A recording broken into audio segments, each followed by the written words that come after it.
Monsieur le Président, je voudrais tout d'abord vous remercier de l'honneur que vous nous faites. Ce n'est pas tous les jours qu'un chef d'État accorde 1 heure d'entretien à des journalistes. Et puis d'emblée, si vous le voulez bien, dans le sujet, pendant votre congrès, pendant le congrès du mouvement populaire de la Révolution, il était beaucoup question de l'authenticité. On en parle en Belgique depuis pas mal de temps déjà.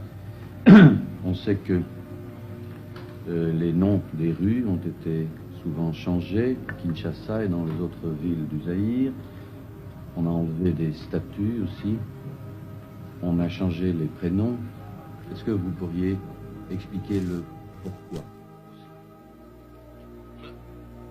C'est facile à expliquer, monsieur François, parce que l'authenticité, c'est quoi? D'abord, pour nos Zaïrois, c'est une question de dignité. C'est le respect dû à ses origines. Le Belge, pour moi, doit être un authentique. Le Français doit l'être aussi. Tout comme l'Anglais, l'Italien. Chaque peuple doit respecter ses origines. Je crois que c'est vraiment clair.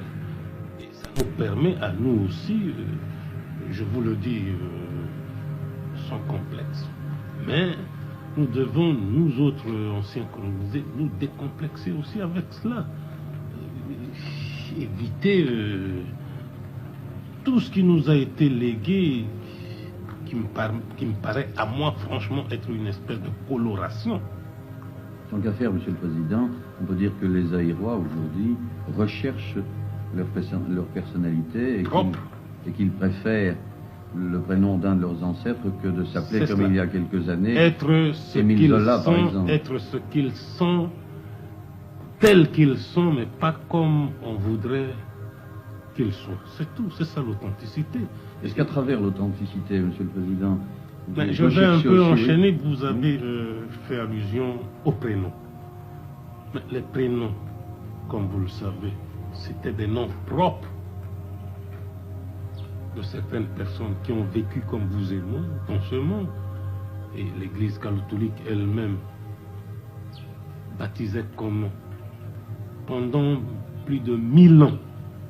On venait trouver n'importe qui. Mobutu, je te baptise au nom du Père et du Fils et du Saint-Esprit.